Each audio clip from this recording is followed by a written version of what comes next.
Okay, welcome back to my opinion. This little video is going to be about, and I'm not a big prepper or a doomsday person or anything like that, but there have been catastrophes, Katrina, tornadoes we're seeing right now, that could block you in an area for, quite some time. Civil unrest, we've seen that during the Breonna Taylor stuff here in Louisville, Kentucky. You just never know, an earthquake, etc. You never know. But what I see, and it's smart, don't get me wrong, I'm not knocking it, it is smart.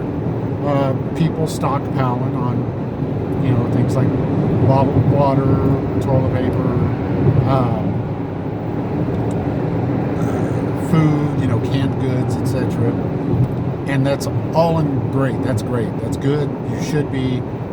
But the biggest thing that I see a lot of these people forgetting about, neglecting, or not really putting any work, any effort into it, is having a firearm or firearms and various other apocalypse weapons.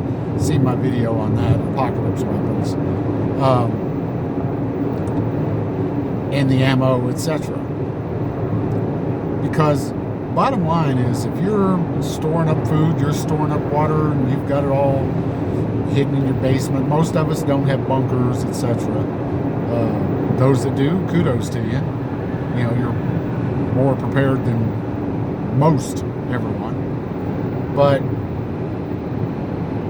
all you're doing is, if that's all you're doing, and you're not just owning some firearms and other weapons, but practicing with them, learning how to use them, going out and shooting them, so that you can become proficient with them, because it's not like in the movies. It's not like that. If you're not doing those things, all you're doing is stockpiling food and water for for your neighbor who has guns and knows you have food stockpiled. Because when it comes down to it, and it's a man trying to feed his family, his children, trying to provide medicine, etc., that they need, the neighbor's not going to matter. You might be the best friend, best neighbor in the world. When it comes down to it, if it's his children or your children, it's going to be his children.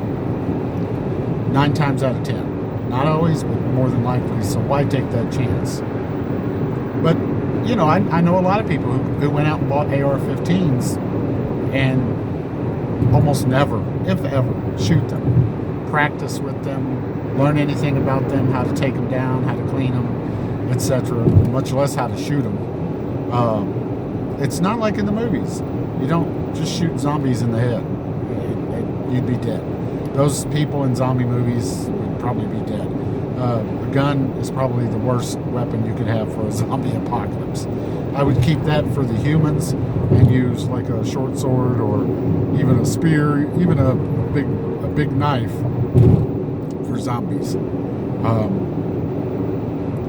The likelihood of missing with a gun is too much for especially a moving target, especially a small moving target, the head.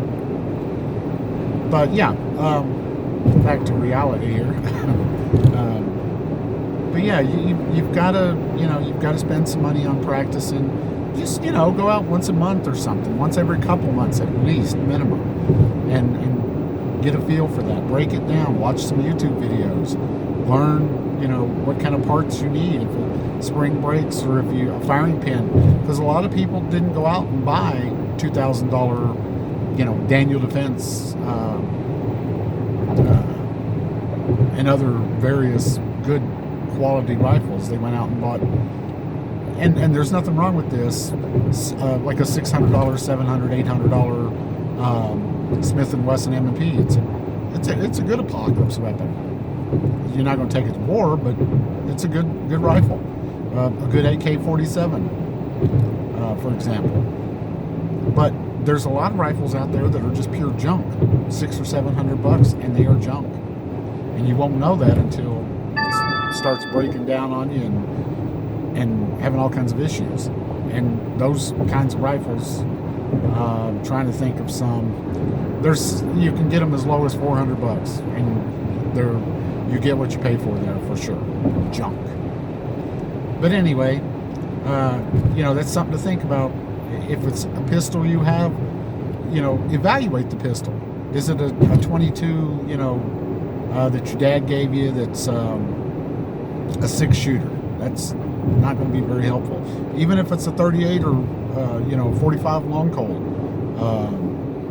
If you have a Taurus Judge or something, it's better than nothing, but those are not good weapons for, civil unrest, for example, or a major catastrophe where people are going to be starting to loot and so forth. And they will start looting. People will survive. They will loot. We've seen people do that just for, department stores as an excuse to loot during the rioting and stuff, the Black Lives Matter and all that. They weren't starving. That wasn't for food. And if you think you're going to be able to rely on your politicians, remember what some of those politicians said about the looters destroying stores and family-owned businesses. They had the right to have the bread they needed to eat. And they weren't stealing food. They were stealing Nike shoes and so forth. So your politicians are going to be safe. They'll have Secret Service and police will show up really quick for them. But you'll be shit out of luck. So you're going to have to take it upon yourself to know your weapons, learn them. Get you one if you don't have one. Look around. There's plenty of good guns. There's plenty of YouTube videos out there where you can find you a good quality rifle. Like if you're looking for an AR-15 and you want to be as budget as you can, but you still want good quality, you probably won't go wrong with the Smith & Wesson M&P.